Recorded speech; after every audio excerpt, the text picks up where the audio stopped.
What's up, everybody? Welcome back to F140 Movies. And as you know, Sean and I are going to the big three. That means Halloween, Nightmare on Elm Street, Friday the 13th. And we're doing it in a tier list on our own. And then at the end of the week, we're actually going to have a discussion about each franchise in depth and see where we kind of, agree on and disagree on and why. So please like, share, subscribe, ring the bell for notifications so you don't miss out on any content. And today's tier list is Halloween, something near and dear to me. And I got it ranked up into 5 different categories. One being the blackest eyes, devil's eyes. 2 being everyone's entitled to one good scare, which means still pretty good. He can't even drive, is middle of the road. You fooled them, haven't you, Michael? And that's where the pretty much we're getting to the bottom. And then where's my beer? Because there are some in this franchise that you will not be able to finish without drinking something. So let's get to it. First off, we got the 1978 classic Halloween, and my personal favorite horror movie of all time. It introduces to, and again, my personal opinion, the greatest serial killer or slasher in movie history in Michael Myers. And you know where this is going. I mean, it's going in the blackest eyes of devil's eyes. It is a bona fide 10 out of 10 classic. It might be the most important slasher movie of all time. There's just not much else that needs to be said about this movie that already hasn't been said. If you haven't seen it, go check it out, please. I'm begging you.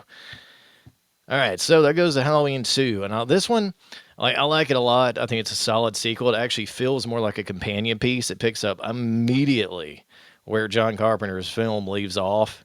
And it actually feels tonally like a John Carpenter film. Even though it wasn't shot by him, it was actually shot by Rick Rosenthal, who will show up later on this list, unfortunately. But I guess the only thing I could gripe about this film, I didn't really like Dick Warlock's performance as Michael. It was like really super stiff, and I feel like he was kind of maybe trying too hard to mimic Nick Castle's performance in the first film as Michael, and that kind of, I don't know, it doesn't ruin the movie, but every time I rewatch it, I'm just like, why is he walking around so stiff? He's always got his knife out like this. I guess it just never made much sense to me. But on the better notes, Jamie Lee is back. Donna Pleasance is awesome in this. John Carpenter and Deborah Hill wrote the script for this one. It's pretty solid. The ending's great. I like the hospital setting. I thought that was a pretty cool idea because, I mean, where else would you go after a night like that in the first one? And yeah, I mean, this is a super solid sequel, man. I'd highly recommend it. This one's going into everyone is entitled to one good scare. Now, Halloween 3. All right. This movie's gotten a lot of support, like, over the past years, and, like, there's a lot of goodwill towards it. And I'm going to let you in on something. I ain't one of those guys. This movie is still a disaster to me. It'll always be a disaster because it is a fucking disaster. Like, I don't know what is going on in this movie. I don't know what you see in it. Please, in the comment section below, tell me why you like this movie. Maybe you can convince me. I don't know, but I doubt it. Because here's why. And it's not because Michael's not in it. So you can put your pitchforks down for a second, okay? I'm sick of people saying that shit too. All right, so you got an evil toy maker who makes a bunch of masks that might, try to control a bunch of kids or just kill them. I don't know. There's some ancient evil that has something to do with Stonehenge for some reason. Some weird dudes in suits walking around. I don't know what's going on in this movie. I just don't. And I've tried to like it. I want to like it. The box art's cool. Some of the imagery's cool. It's very well shot. I like some of the music, minus that Silver Shamrock shit that John Carpenter made, man. And I know, before you get mad, I know it's supposed to be irritating. Well, John, good job. It's irritating. But overall, this movie's going into you fooled them, have you, Michael? Because at least I can give it some originality because I know that's what John Carpenter originally wanted to do. He didn't want to continue the Michael Myers story. So I can at least give it a little bit of credit for that, for just being wildly different. But at the end of the day, it's too different for its own good. And that brings us to why they would bring Michael back in the next one. So we got Halloween 4, and quite possibly the worst mask of all time in any of this franchise. I mean, I'm going to pop it up right here. Look at this shit. What? What? Like, who did this? Like, the freaking mask on the front of the cover, like right here, man, is better looking than this crap. Like, you can't tell me that the director, whoever it was, I don't remember his name off the top of my head, but whoever you are out there, Like, you can't tell me you couldn't have got a little extra money from the studios for some props guy to go up to, I don't know, some mask maker and be like, hey, can you make the mask that's on the front of this, like the first one? And then you see this piece of shit, and you're like, oh, okay, that'll work. It looks like Michael's mask is melted. It's like one of the, if you could buy like a little candle of them or something, like at Target or something on during Halloween season, and you just left it on for like 3 days. That's what this mask looks like. It's terrible. But the good news is, it's actually a pretty good movie. Like, you got Ellie Cornell here as Rachel. You got the phenomenal Danielle Harris as Jamie, and she just does a great job. Donald Pleasance is back in this, and in one of my favorite scenes of all time in the whole franchise, when he gets picked up by the preacher and they talk about the end times and evil. I really, really enjoy this movie. The cinematography's done real well. I actually don't mind the story of Michael coming back to try to get Jamie, because we've already established in two that, Lori and Michael are brother and sister. So he was trying to kill his sister. It makes sense that he would try to kill Jamie, even though I don't like Michael coming after like a 8-year-old, but hey, whatever. It's story. It's, another Halloween film. Now, I will say this one kind of goes more toward the goofier side. Like, what I mean is that, like, it's almost more of like an 80s, like Friday the 13th slasher style, as opposed to just a flat out Halloween movie, but it's still got some good tropes.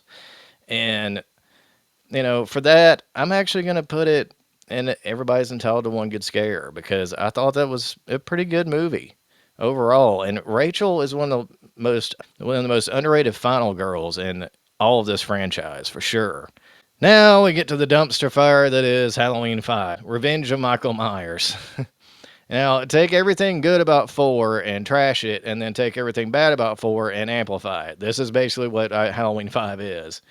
And what's so bad about it, to me, is, I was just sitting there saying how great Rachel was in that movie, and how much of the character that Ellie Cornell played that I liked. Well, they kill her off in like 10 minutes in this movie. I'm not even kidding. Like, that's like the first kill of the movie. Then we're stuck with quite possibly the worst character in the franchise, Tina, who's just insufferably annoying.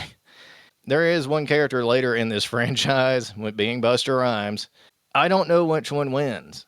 I really don't. Like, they're both equally annoying to me. So, we have to follow that around. So, there's some kind of psychic connection between Jamie and Michael in this one that's never explained. The ending is so just weird and off the wall. And spoiler alert from like 1987, by the way. But he got Michael sitting in a jail cell, and the man in black comes in and starts shooting up the police station with like just a 1930s submachine gun. So you're just sitting there like, what in the hell did I just watch? To make things worse, even though Danielle Harris puts in 110% here, Donald Pleasance always puts in 110% as well. The movie's just boring. It's just boring. Like, there's nothing going on. And I can't take it, man. This is the first one, and where's my beer? Because it is just blah.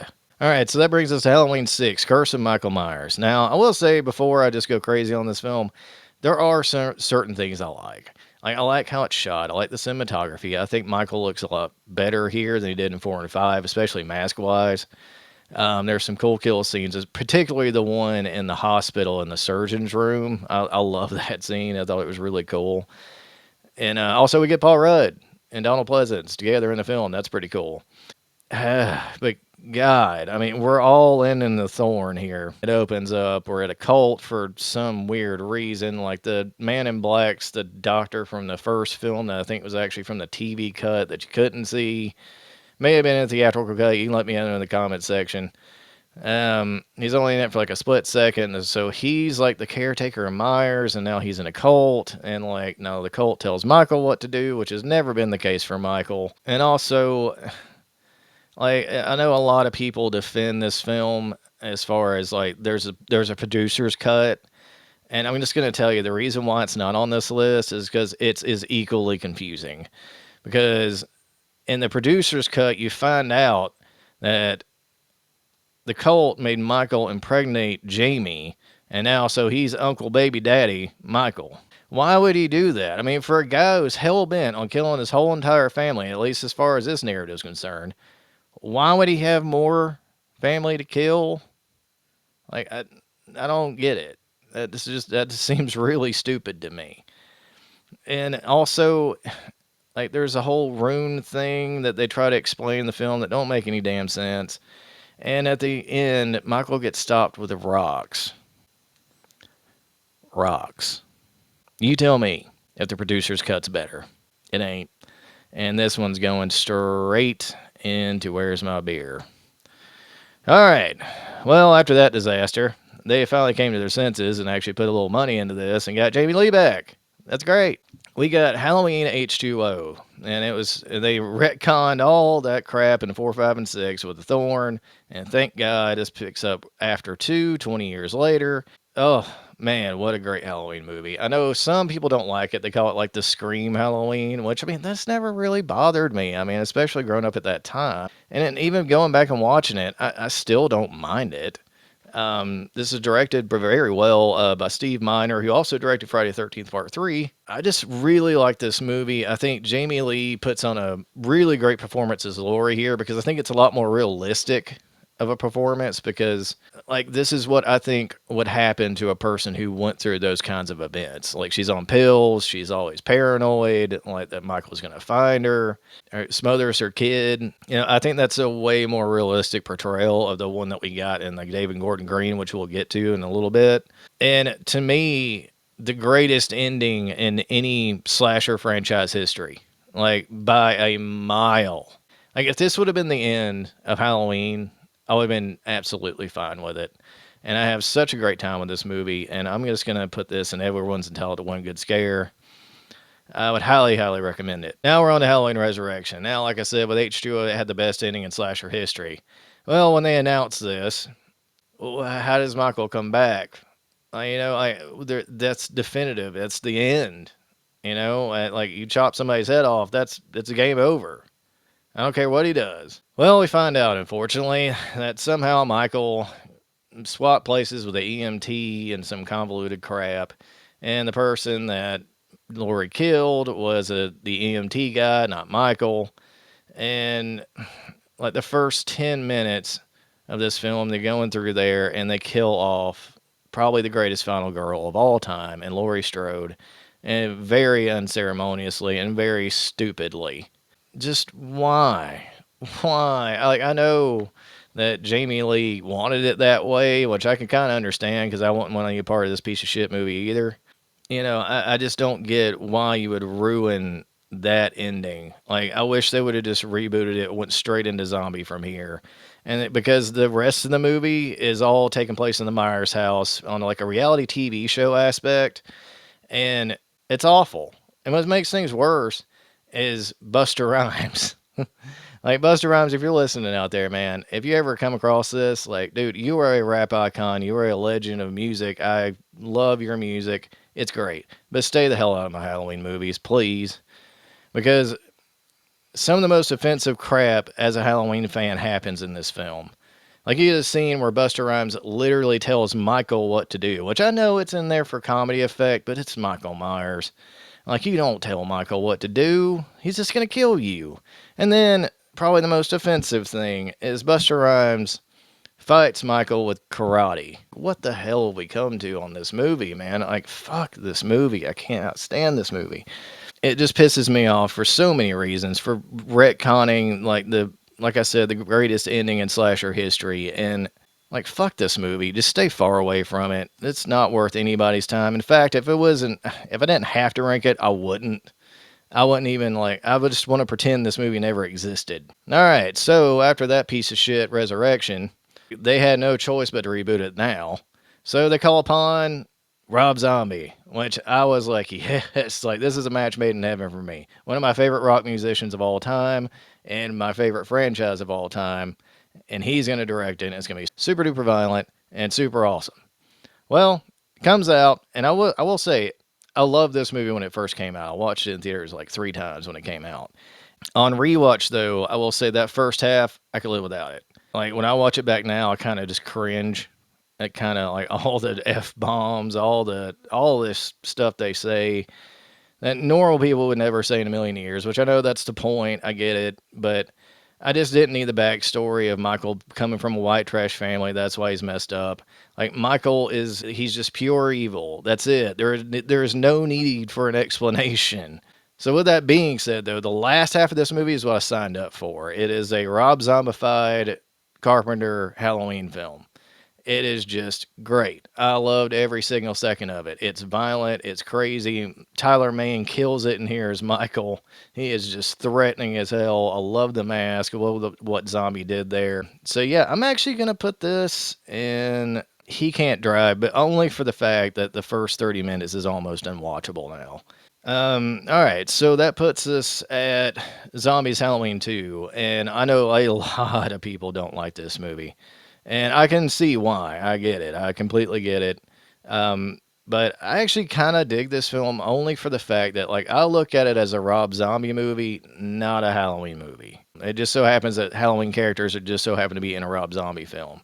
I didn't like the white horse aspect. I still don't really get it. I think in the weird line, I think he was trying to say that Laurie's just as crazy as Michael and kind of leave the ending kind of, ambiguous, like, or kind of make your own ending type deal. I actually don't mind Michael walking around without the mask. I think it's actually kind of cool that when he puts it on, he's kind of in kill mode. The connection between Michael and Laurie, I think, is better explained because Laurie finds out about it in Loomis's book. And I didn't mind what they did with Loomis either. I've heard a lot of people complain about that, where Loomis is just complete dickhead. He's just money hungry. I kind of dig that. I thought that was kind of cool. But there's also a lot not to like here because, I mean, it is so convoluted. Like the whole white horse thing, I don't know what was going on. But for how awesomely shot this thing was, I'm actually going to put this in He Can't Drive too. So there you go. Rob Zombie's movies are together there. Now we're going on the David Gordon Green trilogy. And I love this trilogy, but there's always like one section I don't. With 2018, I love the direction of it, man. It's shot so well. Like that track section where Michael's walking through Halloween night and all the trick treaters are running around. And he's going around just on a killing spree. That was brilliant.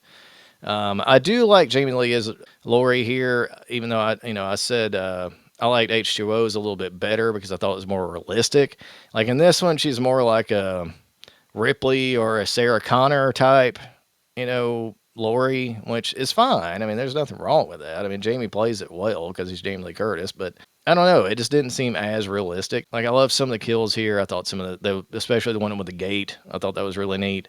Now, like I said, though, the section that I don't like in this one is the Mad Doctor. I get why he's there to bring Laurie and Michael together again because he wants to see it as like kind of an experiment, but at the same time, I'm just kind of like, do we really need that? But, overall, I'm going to put it in Everyone's Entitled to One Good Scare because, I mean, this one, man, it blew me away when I watched it the first time. I thought it was fantastic. And the same goes for Kills, actually. I'm going to go ahead and just put it here. The section I don't like about this one, though, is the evil dies tonight, like where they're chasing around this, like, short 4-foot Michael that's overweight.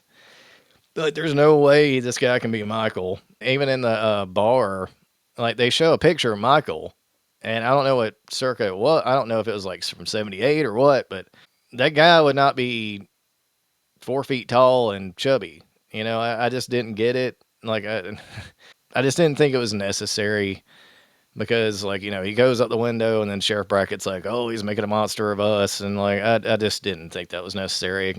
I can live without it. But the rest of the film is great. Like, it's super over the top violent. I loved, like, when he goes Rambo on Haddonfield towards the end. That was awesome. Love kind of the little Easter eggs in there with the kids, like with the mask from Halloween 3. You get to see a lot of the legacy characters like Tommy and the Nancy, the nurse, and what kind of happened with them. Oh, and the 78 throwback at the beginning. Brilliant. Freaking brilliant. So yeah, I love Halloween Kills. All right, so that brings us to Halloween Ends. And all right, I don't hate Halloween Ends as much as most people, but I understand why someone wouldn't like it. I truly think that if they would have introduced Corey in Halloween 2018 and in Halloween Kills, this would have went a lot better. But since they didn't and they wanted to go that kind of a drastic direction with it, that's why people were just so against this movie. The build up for it didn't help either. Like all the trailers are like, "Oh, this is the final battle between Michael and Laurie, and we're finally going to see who wins." And you get this character you don't know for like 45 minutes in the movie. I don't know. I don't know why they decided to do that. I thought that was kind of crazy. But at the same time, I actually don't mind them trying to do something different here because what else would they would have done? I mean, they would have just basically made Halloween Kills again, except Laurie at the end. And I don't know if it would have been any better, to be quite honest. I do love the ending though of this movie. I love the fight scene between Laurie and Michael. I didn't actually mind seeing Michael kind of damaged and old. I mean, it makes sense. And I've heard a lot of people like, oh, he transfers powers. No, he doesn't. He doesn't transfer shit. I wish people would stop saying that. This is not Jamie in Halloween 4. It's just not. And I think just Michael saw something in him because he was already going to be evil anyway. So, nah. But either way, I'm going to rank this movie and then we'll get back to the details in the discussion so you can go check that out with me and Sean later. All right, this one is going into he can't even drive because there's a lot that I like about it, but there's also a lot that I don't, and I was kind of just thrown off like everybody else was. Again, I don't hate as much as most people, so there you have it. So the Blackest Eyes, Devil's Eyes, we got Halloween. Everyone's entitled One Good Scare. We got Halloween 2, Halloween 4, H2O, Halloween 2018, Halloween Kills. He Can't Even Drive, Halloween, Halloween 2, Halloween Ends. Then You Fooled Them, Haven't You, Michael? Halloween 3, and then Where's My Beer? The Worst of the Worst. Halloween 5, Revenge of the Michael Myers. Halloween, The Curse of Michael Myers, and Halloween Resurrection. You know what? No, you go away. And that'll do it, folks. So please go check Sean's out. And then at the end of the week, we'll have a discussion video and we'll go super into detail. So if you want all the details, all the little kind of Easter egg things that we think are cool, please like, share, subscribe, ring the bell for notifications so you don't miss out on any of that content. You can follow us at F140 Movies on Facebook, and you can follow us on Frequency 140 Podcast on Patreon. And with that, I'm going to steal a saying from my good buddy, Mr. Bennett. Freaks, geeks, and nerds unite. Let's take over the world. Peace.